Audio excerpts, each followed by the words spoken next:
I gotta tell you something I could do. I could be running around chasing. You're watching Pyro Media News.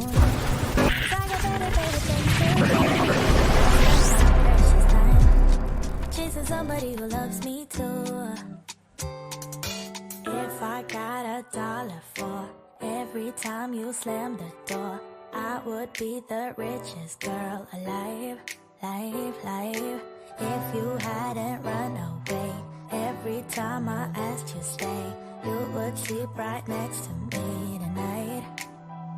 And you didn't know me, all you wanted was a game to play, and you couldn't handle that I had my ways.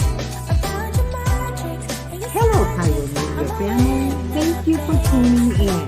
If this is your first time joining us, welcome. We hope your experience with us is fruitful. While we are loading your experience, please do us a quick favor and hit that like button from whichever platform you're watching or listening on. And we do hope you consider hitting that subscribe or follow button so you can check out more of our amazing content. All right, let's start the show.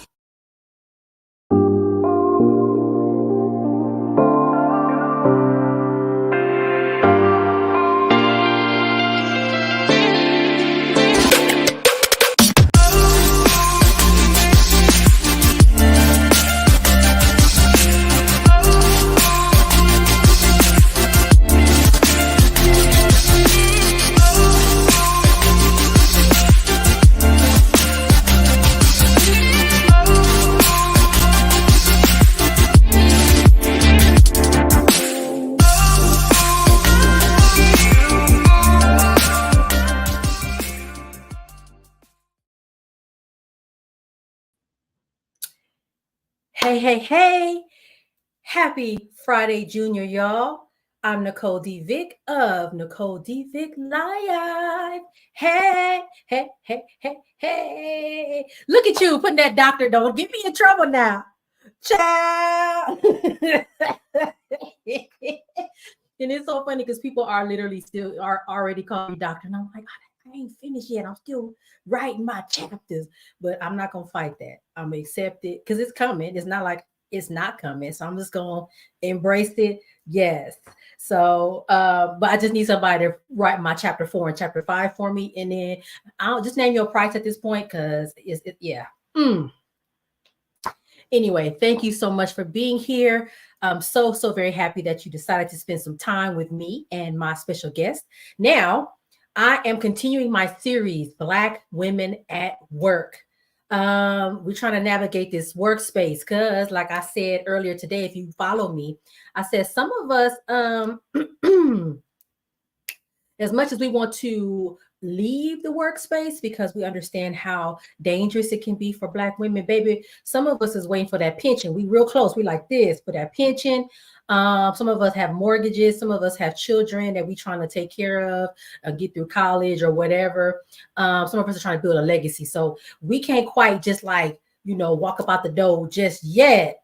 So we just need to figure out how to navigate. And so today I have an expert on. We have a good time. So as I said last week, though, it feels like over the last few weeks, maybe even a month or so, it's been like open season on Black women. I don't know what's going on. I don't know whose shoes we stepped on. I don't know, but something is going on.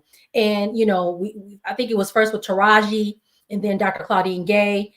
And then we had someone actually literally pass away due to workplace bullying and all sorts of things. And it just was like, wait a dang on minute. Everybody on LinkedIn, at least the people I follow, are talking about these issues.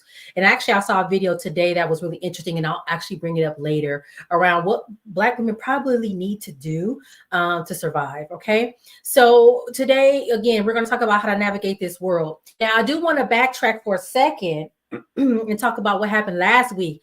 I had Leah Murphy on, and she was dropping gems on how to negotiate salaries. She was talking about stuff that I had never considered, stuff like negotiating a parking space. Listen, I wish I could negotiate a parking space. I work downtown Los Angeles, and like I don't I was gonna say I have to take the bus. I don't have to, but I refuse to pay $8 to park my car. Are y'all gonna wash her? Is Felicia gonna get washed while she there? No, then let her stay here at the driveway and be good, and I'm just gonna catch the bus, right? So it was interesting to hear some of the tips and tricks that she had around negotiating your salary. Really important things like, again, I had not even considered, and I've been working for 20 years. So I think this week's episode is going to be amazing. And wait until I tell you what next week is going to be about, because that's a whole nother thing. But for now, let's bring on my girl, Josie. Hey,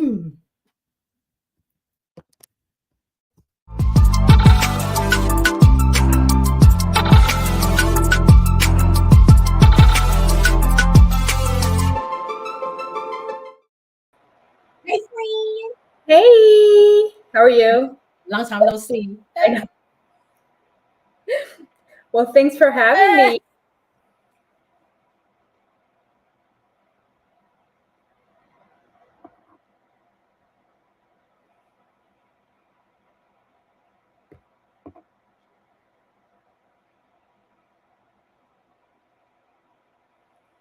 Ooh, I think we lost Nicole.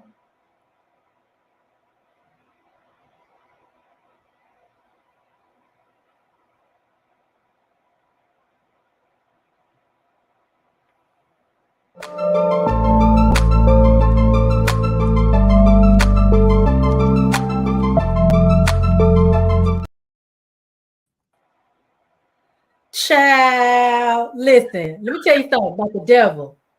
And I know Kwame, the producer, would agree. The devil is a lie. Baby, you ain't finna mess my Wi-Fi up, and I'm trying to have an important conversation about workplace. We back now. We back.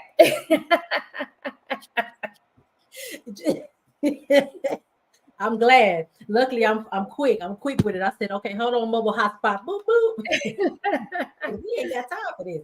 Anyway, I was gonna say long time no see, but I literally see you like every weekend. I don't know if the people know. Josie is my classmate, and we are child. The struggle is real with this dissertation. Yeah. Chapter 5, but I literally see her for about 10 hours a weekend, every weekend. Yes, yeah. And so, well, thank you for having me. When you talk about special guests, I was like, wait, is that me? I feel so loved. But I really love our conversations. Like, we get into all kinds of topics when we're meeting, including school, of course. So it's really great to then bring this to your audience. I almost feel like we should probably set up an episode. We should just turn the camera on one day while we talking, because it's the gamut of everything. All the things. Everything. And it's like, girl, did you see that? I know, all the things. It's great. But you have an HR background. You're an HR expert. You've been doing this for a long time. And so I thought you would be a great person to talk about work and navigating work. We're going to really talk more broadly about some of the things that are happening, the current events, and even help understand like the disparities. We talked through this already yesterday, but I think this is going to be a really good conversation. And I'm going to ask you what I asked Leah last week, like, how have you been feeling about everything? I guess to me, it started with Taraji, then Dr. Claudine Gay, they kind of forced her out, right? They didn't tell her she had to go, but they kind of made it impossible to really thrive. And then we lost someone, right? Someone literally is not here because of workplace bullying. How does that make you feel? Yeah. Well, I think whenever we talk about these sort of institutional racism and social injustice and all the things, it's really sort of nuanced and complex. And that's what I felt, right? And I felt very different for each of them. So, for example, from Taraji, I thought, okay, like, we sort of knew that. Monique tried to tell us a few years ago, but whatever your poison may be, whether it be ageism, colorism, fat phobia, elitism, like whatever it is, it didn't feel like there was a whole lot of support, right? And so we know that Black women typically get paid much less than their white male counterparts. And so I've got just a couple of numbers that I wanted to throw out there, just as an example. So according to, and I'm just sort of reading here, but according to the National Women's Law Center, Black women with a bachelor's degree typically earn about $50 less than white male with a high school diploma, at around $46,000. Black women needed a master's degree to earn $56,000. I'm just rounding here, slightly more than white men with an associate's degree at $54,000. Right. So we know that this issue continues to be pervasive. So, but at the same time, I thought, okay, like I felt hopeful because we had someone at the level of Taraji talking openly about this, finding the language. And one of the things that she had been saying is she's doing it for those people who are coming up, right? And so I thought, okay, well, maybe there's something that's going to be done. Maybe there will be others who are, going to be sort of advocating for Black women equity and pay in exposure in Hollywood. So that's I know. I know. So I mean, what were your thoughts on that? And it's funny because I feel like it was interesting to hear her say it and then be able to say, but that's not just her industry that it happens. It happens right. across all of them. It's like that. Right. And for you to outline that pay disparity, it just, at this point, I'm like, what the heck? And I wasn't going to say heck, but what are we doing? What are we doing? Yeah. And really quickly, I'll say this before we move on, because I know you want to talk about the other two. I follow someone on TikTok and LinkedIn, Tammy Triolo, really great woman. She does a lot of social justice equity work. And one of the things that she said is like, we need to divest from this whole Black excellence thing. It's not paying off for us, and it's actually killing us. It's harming us. Mm-hmm. And I think that's kind of where I feel. It's like, what are we doing this all for? If I can get almost to a doctorate degree, but I'm still going to earn less than a white man with a master's degree or lower, why? And now on top of me having the degree, now I have a whole bunch of debt. It's like we got bamboozled in a way that is highly disappointing. And I think the last thing I'll say, then I'm gonna be quiet because it's supposed to be an interview. This is a discussion. It's a conversation. Right. One of the things she said was like, we keep wanting America or society to adjust itself so that we are treated better and that pay disparity goes away. And she was like, no, we are going to have to do this for ourselves because society doesn't care. And I'm like, you're right. They don't. They enjoy Black suffering.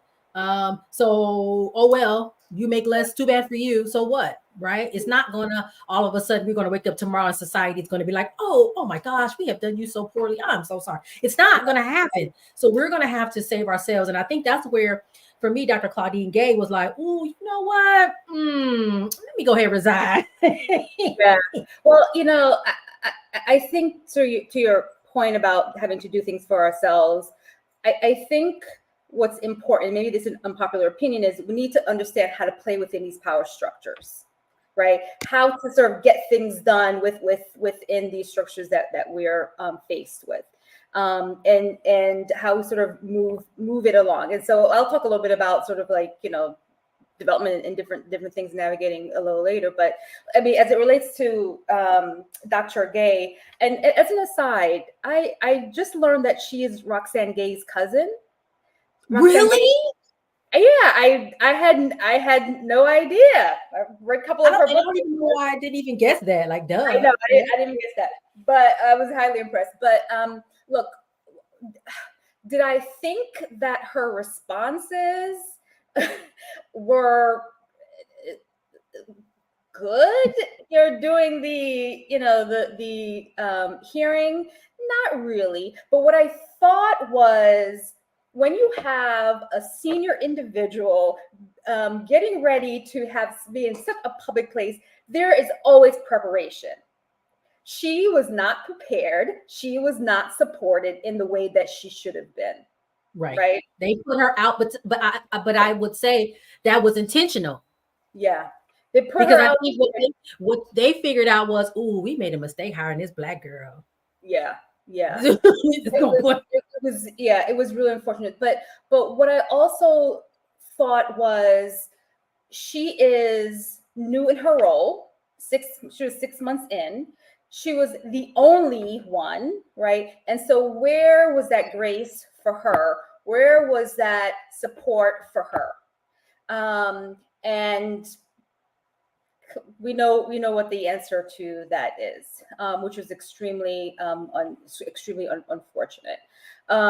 So yeah, I mean, now, like, I don't think there's going to be another black woman at that Harvard. was the end. Because what they'll do is decide that, see, they're not, they don't do well. See, Yeah. we were doing her a favor, and now look what happened. So we're not doing that again. And that's what happens. And it doesn't happen just to her, it happens to a lot of people. Yeah. And she even said that in her op-ed, this is not about me. This is like the what is it, the canary in the coal mine for every other industry. This is going to be the beginning of the end for a lot of folks. So yeah, and if you think about the attack on DEI that's currently happening in, organizations have really significantly let up on their commitments. So you got 2020, and everyone was sort of this social justice warrior, and now they're backing up. I read a study recently, I think it was McKinsey, that said, like,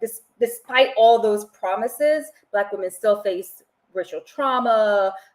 They still have a lower rate of promotion. They still face microaggression. And again, with this sort of onslaught of DEI pushback, it's really concerning about what the future is going to be for our community.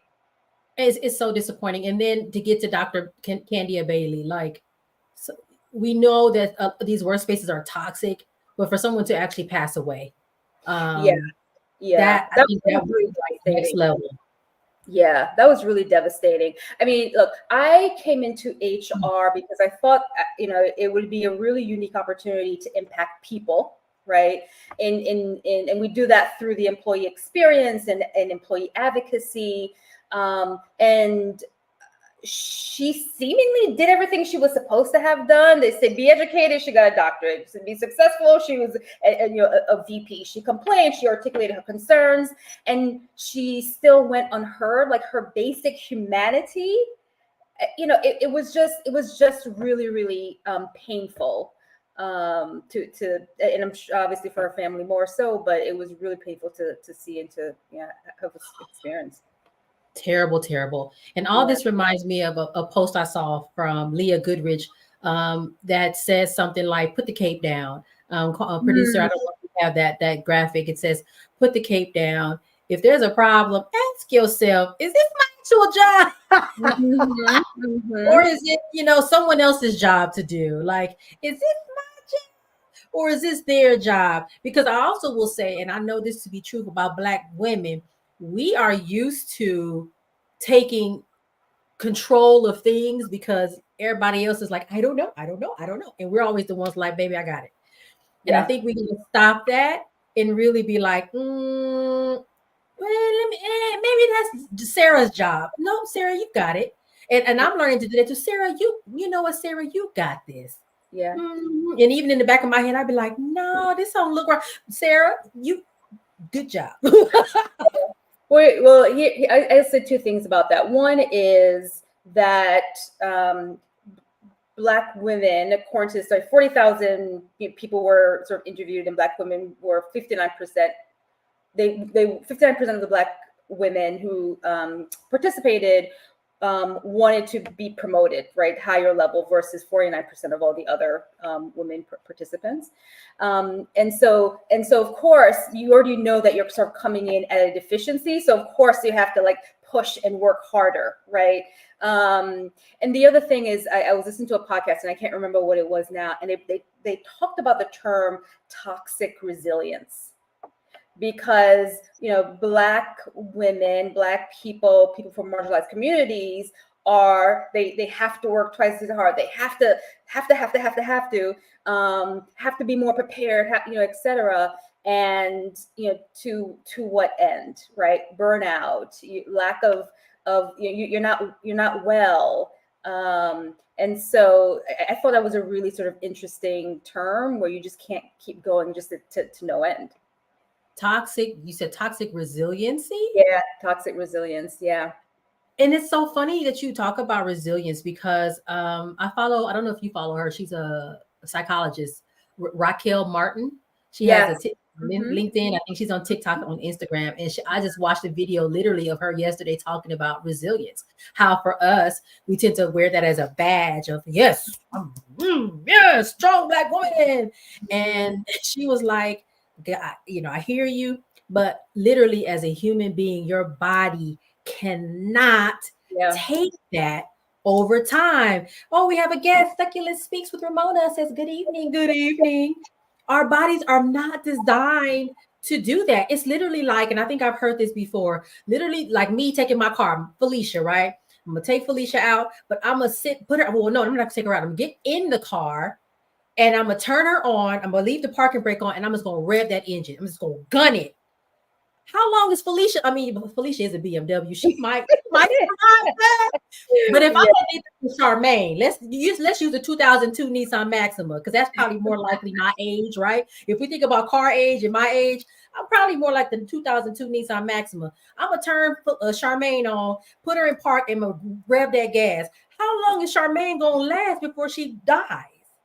Right? Well, aren't designed for that level of heightened awareness, hyper, all of that. We're not made for that, but we often wear that as we can do it, and it's like, no, what? Hell no. Yeah, I think, right, like if you care for Felicia in a certain way, if you care for her along her journey, it makes it better, right? It makes the experience better. So you don't have to have that toxicity and constantly moving. And for me, that care as an employee means that you've got support from your leaders.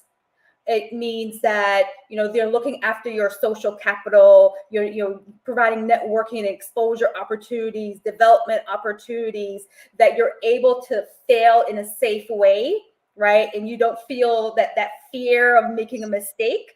And they're giving you grace. Like all of these things are sort of ways in which we need care when we go to work, which is, I mean, in a lot of times work is kind of failing us in that way. Absolutely. Yeah. Someone just said that they don't like that term strong Black woman is dehumanizing. And I think it is. And honestly, I think we embraced it, but I don't know why we did that. Because it really goes back, if you think about slavery, right? We've been working since we got here. And I said that last week to Leah. And it's very like, dang, no, I'm a person. Yeah. I have feelings. I'm not strong all the time. Don't treat me and pretend like I'm this up here, mystical, the creature or whatever. Let's go to commercial and then we'll talk about a couple other things. So this is exciting. Thank you for your expertise. Commercial time.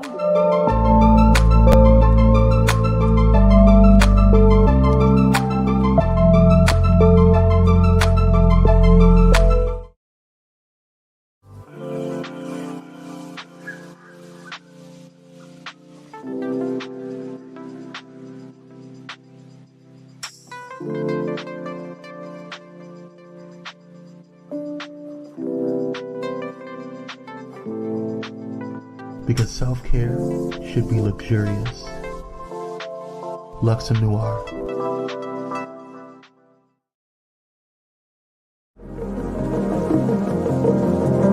Hey pilots, did you know that you can now catch the electrifying sounds of Bullet in Flight Radio anywhere you go? Yes, you heard it right. Tune in to the high-flying beats and soaring melodies by downloading the TuneIn app on your mobile device. Just search for Bullet in Flight Radio and hit play. It's that easy. And if you have a smart device like Alexa or Google, just say, hey Google or Alexa, play Bullet in Flight Radio on TuneIn. Experience the rush of adrenaline wherever you are.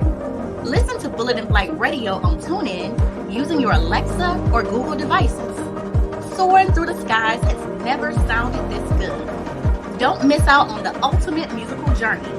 Tune in now to Bullet in Flight Radio on TuneIn and let the music take you on an unforgettable ride. Get ready to elevate your listening experience. Brought to you by Bullet in Flight Radio.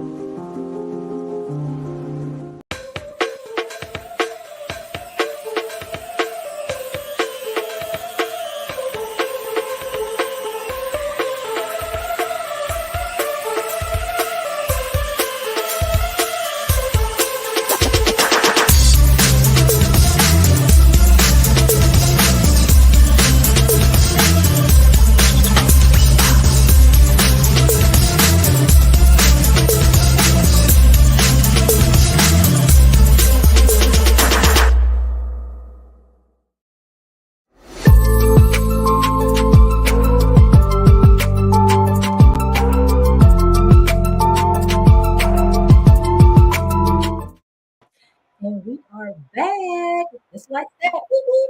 So proud of Power Media Network. 8 years. I'm like, wait a minute now. Congratulations. I'm so excited to be part of the Power Media Network family.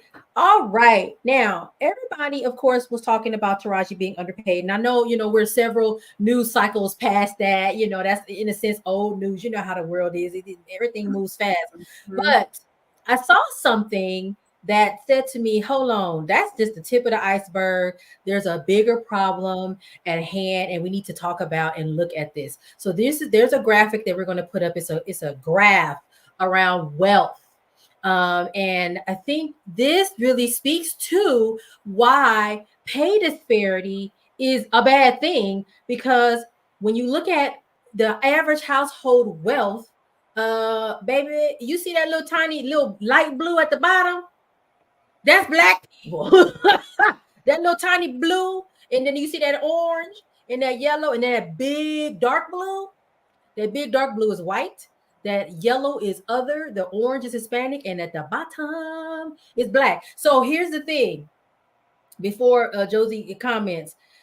So, okay, from a statistical standpoint, right? We just took a statistics class, Josie. I mean, we barely made it through. We ain't gonna look about that. Good memory.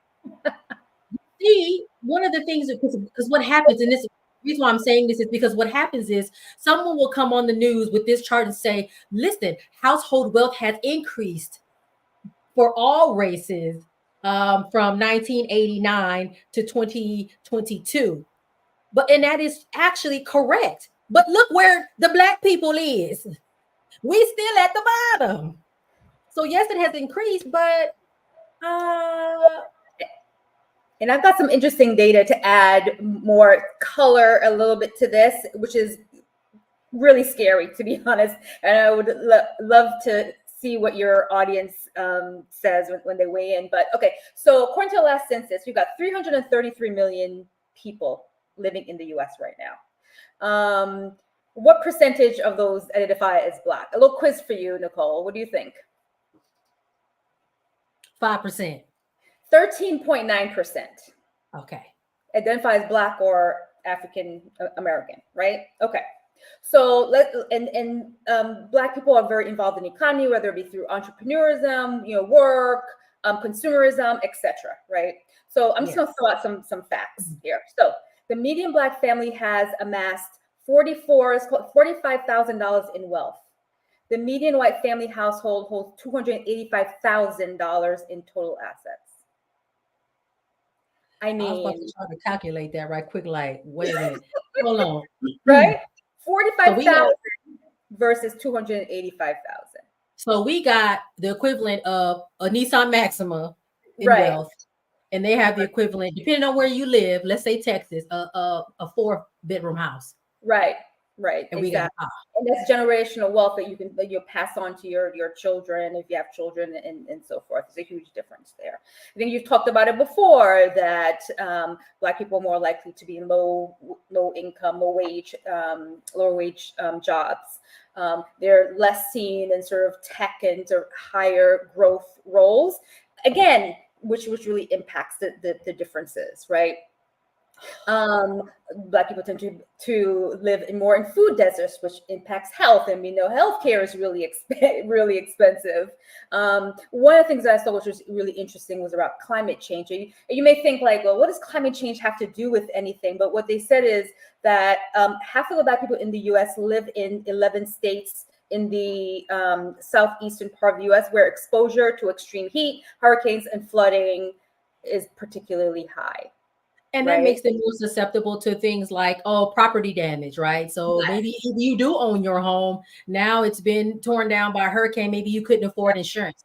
So then now you can't rebuild or any of those types of things. And so it's just really interesting. And I tell this to my undergrad, when I taught undergrad, my public health students, once you understand how the world operates, it becomes very hard. It becomes almost impossible to unsee it.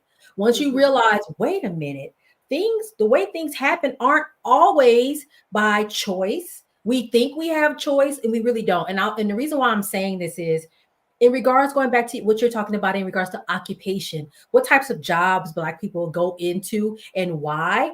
A lot of it is by design. We sort of push people into certain spaces. And it's really interesting. I was reading an article about the job market for Black people in South Los Angeles, maybe in the early part of the century. Well, maybe like in the 19 something. I don't remember. But what they were saying was, on the one hand, Black people were actually, in a way, doing really well. They could buy their homes. More Black people own their homes in LA than they did in other parts of the country. But what was happening is you start to get into the workforce, you got cut out intentionally out of certain industries. So in LA, it was the automotive industry and it was the aerospace industry that were really big. But if you were Black, you could not get into those industries. And so those jobs were paying really, really well, afforded time off and all these benefits. People could buy their homes, but we were sort of steered into other types of jobs, factory jobs. And what happened after a certain point in time? Let's see, we're the Firestone tire factory. It's actually cheaper if we move our factory to Mexico. And we pay people less money to do the same job. So then you finally get that factory job, right? Maybe the NAACP and whatever fought, and you can now work in that factory. And in the next 2-3 years, the factory gone. Yeah. And it's similar to when we talk, like, you think about AI, right? That AI is the new hottest thing now.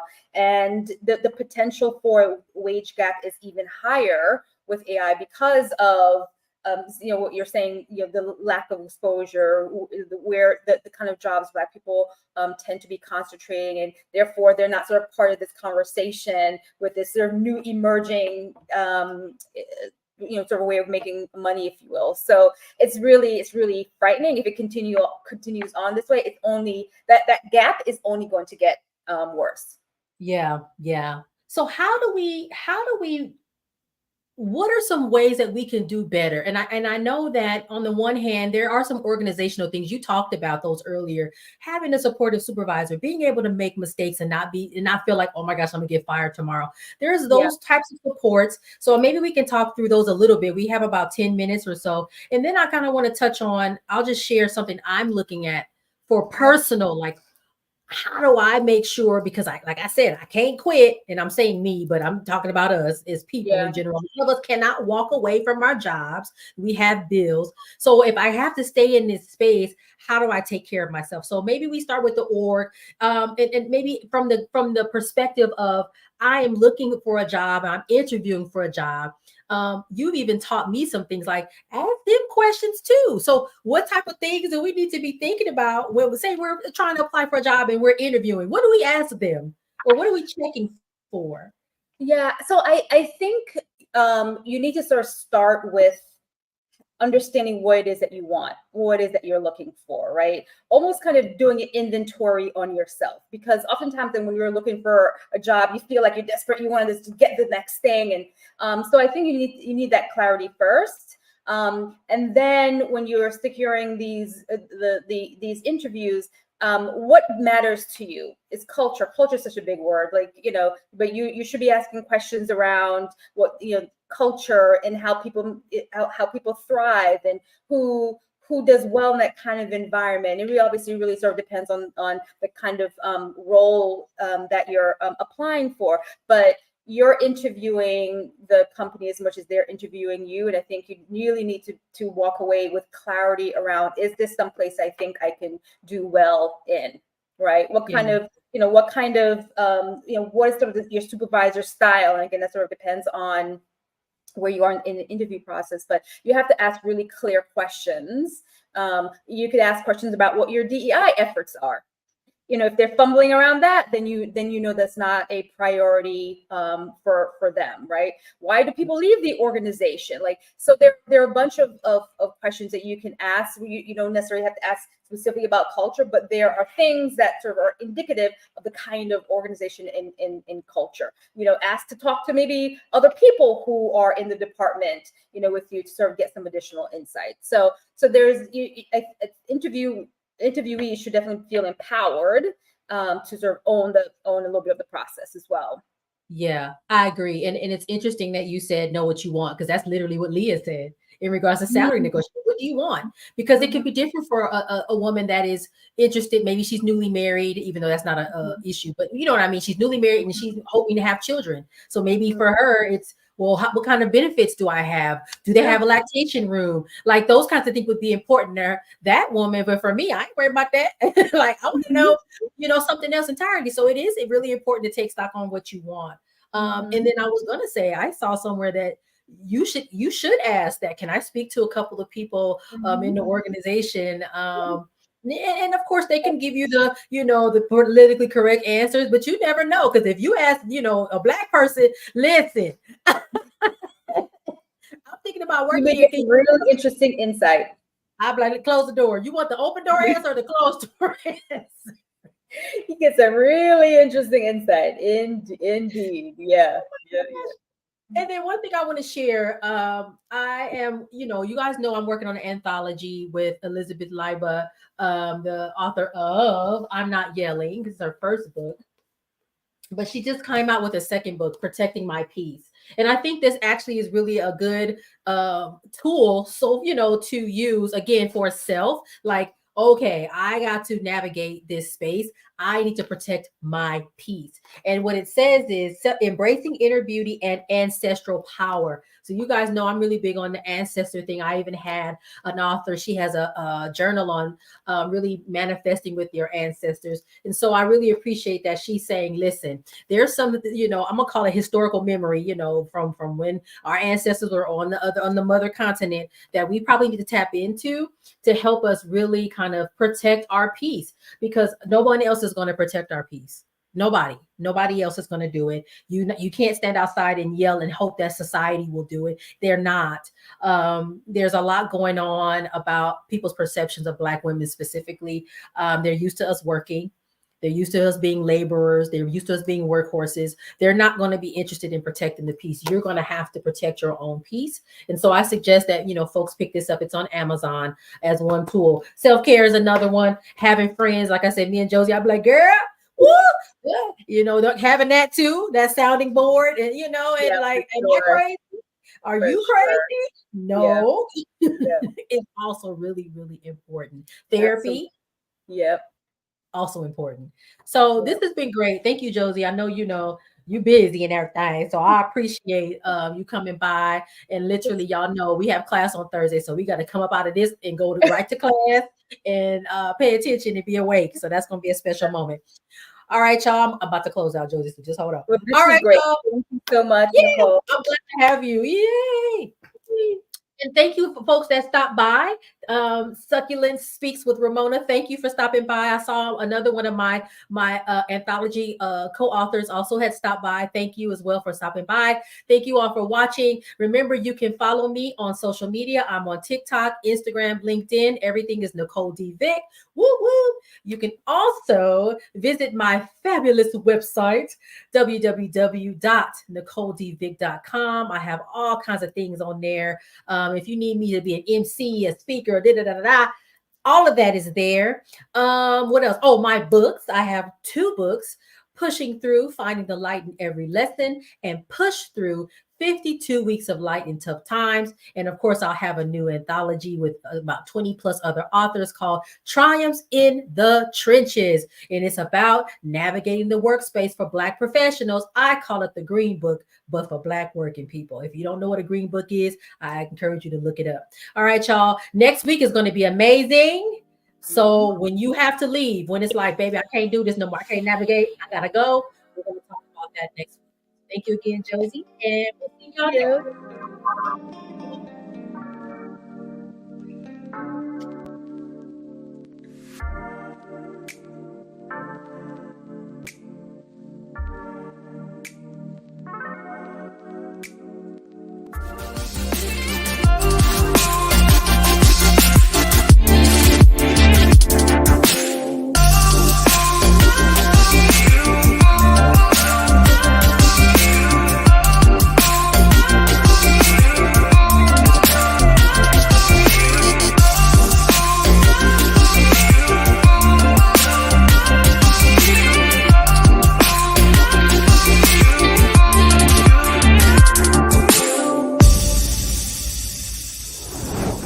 Thank you for watching Pyro Media Network. For more information, please visit pyromedianetwork.com.